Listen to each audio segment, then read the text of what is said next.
पिछले क्लास बताया गया था परमाणु संरचना या परमाणु मॉडल के बारे में।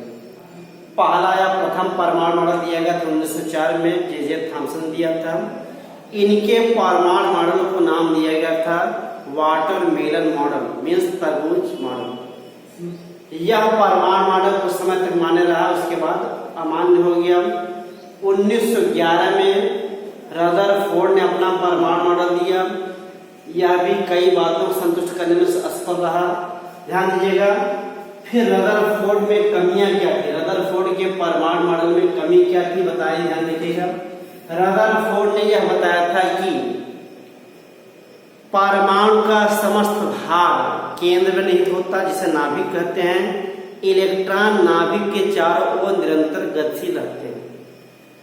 प्लैंक के क्वांटम थ्योरी या क्वांटम सिद्धांत का इस्तेमाल किया गया, अध्ययन किया गया, उसके आधार पर यह देखा गया।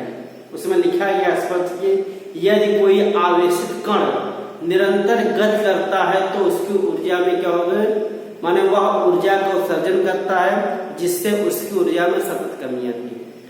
इसको बेस मानकर देखा गया कि यदि ये परमाणु का नाभिक है, इलेक्ट्रॉन नाभिक के चारों ओर चक्कर लगाता रहता है। इलेक्ट्रॉन एक आवेशित कण होता है, निरंतर गति से रहने के कारण यह भी ऊर्जा को उत्सर्जन करता है, जिससे इसकी ऊर्जा में कमी आएगी, जिससे कक्षा क्या होगी, छोटी होती जाएगी। और फाइनली आप देखेंगे इलेक्ट्रॉन क्या होगा, केंद्र में नाभिक में गिर जाएगा और परमाणु का अस्तित्व समाप्त हो जाएगा। लेकिन ऐसा नहीं होता है। माने रदरफोर्ड परमाणु के अस्थायित्व की व्याख्या करने में असफल रहा। पहला पॉइंट, कमियां ये। सेकेंड कमी क्या पाएगी रदरफोर्ड के परमाणु मॉडल में, यदि परमाणु का स्ट्रक्चर देखा जाता है, परमाणु में या परमाणु का स्पेक्ट्रम का अध्ययन किया गया, उसमें कई लाइनें दिखाई दी, जबकि लाइनें नहीं दिखाई देनी चाहिए। माने परमाणु का स्पेक्ट्रम क्या होना चाहिए, सतत या कंटिन्यूअस होना चाहिए, लेकिन उसमें कई लाइनें दिखाई देंगे। माने रदरफोर्ड का परमाणु मॉडल परमाणु के स्पेक्ट्रम की व्याख्या नहीं कर सके। क्लियर, ये दो तीन मुख्य कमियां थी। अब इसके बाद 1913 में नील्स बोर ने परमाणु मॉडल दिया। अगला है जानिएगा नील्स बोर का परमाणु मॉडल या बोर का परमाणु मॉडल, ठीक है। नील्स बोर ने क्या किया, लिखिएगा थोड़ा सा। नील्स बोर ने प्लैंक के क्वांटम सिद्धांत के आधार पर रदरफोर्ड के परमाणु मॉडल में संशोधन किया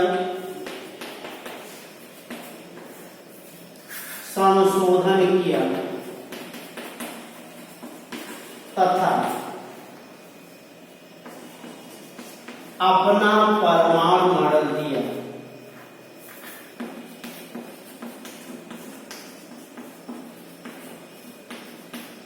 क्या दिया इधर, पहला पॉइंट नोट करिएगा,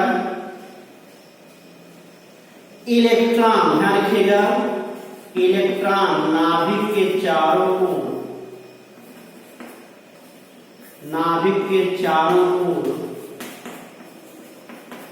वृत्तीय कक्षाओं में चक्कर लगाते हैं। यह शब्द रदरफोर्ड शब्द यही इस्तेमाल किया था, वृत्तीय कक्षाओं में चक्कर लगाते हैं, ठीक है। दूसरा पॉइंट इन्होंने बताया, नाभिक के चारों ओर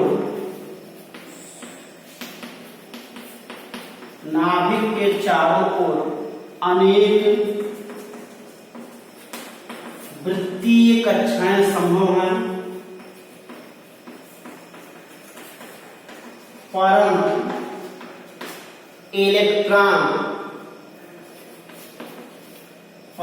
इलेक्ट्रॉन केवल कुछ विशेष कक्षाओं में ही चक्कर लगाते हैं। ठीक। अगला पॉइंट बताया गया, तीसरा पॉइंट बना दिया, विशेष कक्षाएं वे होती जिनकी ऊर्जा क्या होती, स्थिर होती है। विशेष कक्षाएं वे होती हैं जिनकी ऊर्जा स्थिर होती है। ये बात की गई है, ध्यान रखिएगा। यह परमाणु मंडल 1913 में रदरफोर्ड के परमाणु मॉडल की कमी जानकारी होने के बाद नील्स बोर ने इनका अध्ययन किया और इनकी कमियों को दूर करके अपना परमाणु मॉडल दिया।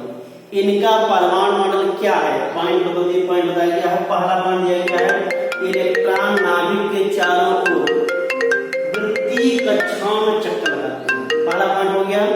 सेकेंड ये है, नाभिक के चारों ओर एक से अधिक वृत्तीय कक्षाएं होती हैं, परंतु इलेक्ट्रॉन कुछ विशेष वृत्तीय कक्षाओं में चक्कर लगाता है। क्लियर। आगे जस्टिफाई किया गया है, विशेष कक्षाएं वे होती हैं जिनकी ऊर्जा स्थिर होती है। ये 3 पॉइंट हो गया। अगला पॉइंट नोट करिएगा,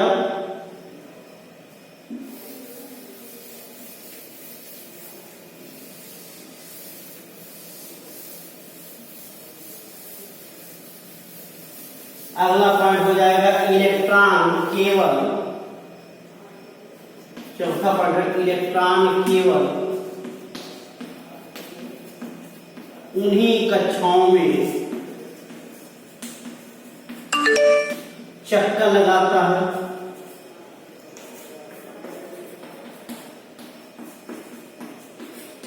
जिनका कोणीय संवेग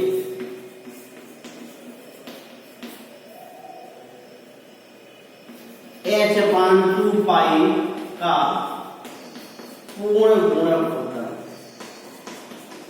ठीक है। कोणीय संवेग क्या होता है, कोणीय संवेग mvr होता है। mvr ये बराबर हो जाएगा nh/4 पाई, जहां पे n क्या है, कक्षा की संख्या या कोष की संख्या, h क्या है, प्लांक नियतांक है। ठीक है।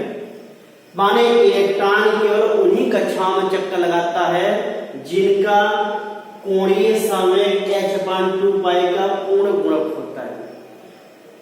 कोणीय संवेग mvr बराबर होता है nh/4 पाई। h क्या है, प्लांक नियतांक है, n क्या है, कोष की संख्या। यदि नंबर ऑफ सेल्स n बराबर 1 होगा, उसके लिए mvr का मान अलग होगा, n बराबर 2 होगा, कोणीय संवेग का मान अलग होता है। ठीक है। अब जैसे जैसे n चेंज होता जाएगा, प्रत्येक कोष के लिए कोणीय का मान क्या होता है, स्थिर और निश्चित होता है। नोट करिए, ये बात दी गई, नील्स बोर ने बताया। अब यहाँ जस्टिफाई हो गया, इन्हीं का परमाणु मॉडल मान्य है वर्तमान में। कुछ कमियां इनमें देखी गई। पहला पॉइंट क्या था, कमियां देखी, नील्स बोर परमाणु मॉडल की कमी या दोष देखिएगा। पहला पॉइंट है, बोर का परमाणु मॉडल, बोर का परमाणु मॉडल स्पेक्ट्रम की व्याख्या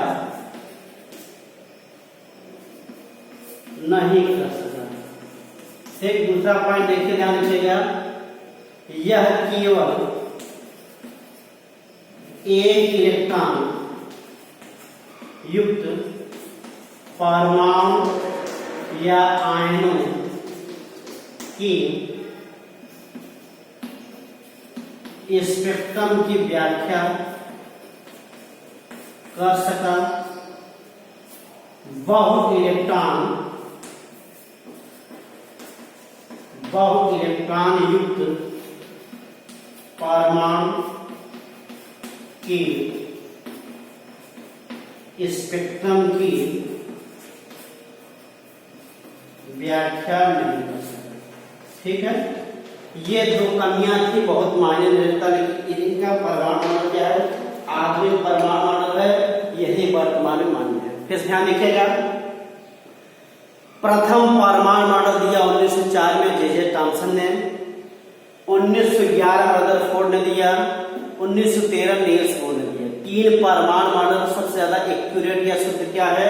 नील्स बोर का परमाणु मॉडल, जो हर बिंदुओं को, हर पॉइंट्स को जस्टिफाई करता है। ठीक है, ये हो गया about to atomic model of atoms. अब इसके बाद कुछ कॉमन बातें आती हैं। कोष क्या होता है, कोष क्या होता है, अगले डालिएगा। कोष तथा उपकोष, सेल एंड सबसेल। अगले हेड है कोष तथा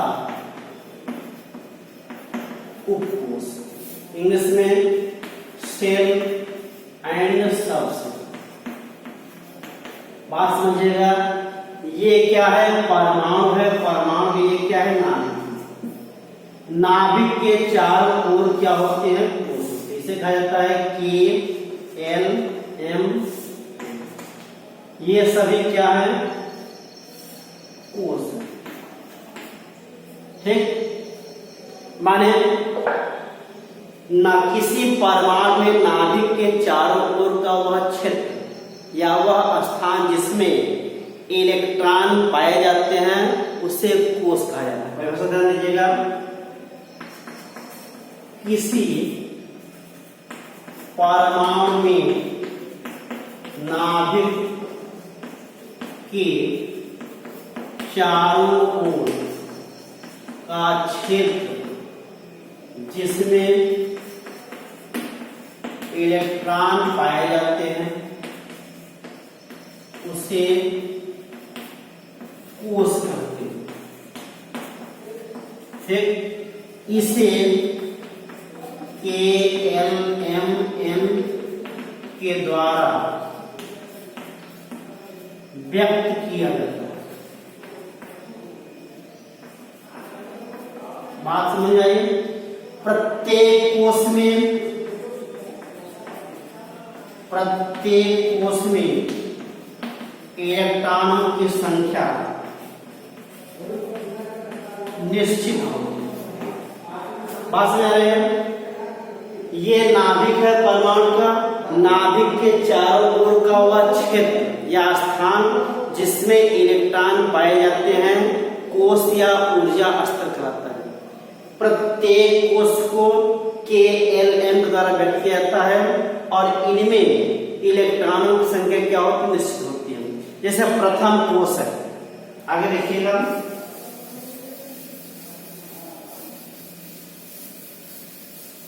प्रथम कोष माने क्या हो जाएगा? ये हो जाएगा कोष, संकेत हो जाएगा और नंबर ऑफ इलेक्ट्रॉन से जाएगा, इलेक्ट्रॉन की संख्या। अगर कोष एक प्रथम है, प्रथम क्या कहते हैं? के द्वारा व्यक्त किया जाता है। नंबर ऑफ इलेक्ट्रॉन कितने होते हैं? 2 होते हैं। फिर दूसरा कोष जाएगा के के बाद एल, इसमें होते इलेक्ट्रॉन कितने होंगे? 2, फिर 8 हो जाएगा के एल एम एन। ये थर्ड कोष, ये फोर्थ कोष हो जाए, इसमें इलेक्ट्रॉन होगा 18, इसमें हो जाएगा। ठीक, प्रत्येक कोष में इलेक्ट्रॉनों की संख्या निश्चित होती है जो डिपेंड करता है कोष की संख्या पर। अगर प्रथम कोष होगा तो उसे कहेंगे के, इसमें नंबर ऑफ इलेक्ट्रॉन कितने होंगे? 2 होते हैं। सेकेंड कोष माने सेल, एन होगा, नंबर ऑफ इलेक्ट्रॉन्स 8 होंगे। थर्ड कोष क्या होगा? एम होगा, नंबर ऑफ इलेक्ट्रॉन्स 18 होंगे। फोर्थ क्या हो जाएगा? एन हो जाएगा, नंबर ऑफ इलेक्ट्रॉन्स 25 होते हैं। ठीक, ये हो गया कोष के बारे में। फिर अगला हेडिंग है उपकोष क्या होता है। यानी कोष के बारे में बता दिया गया। अगला हेडिंग है उपकोष, जिसको हम डिस्कस करेंगे कल के लिए। ठीक है।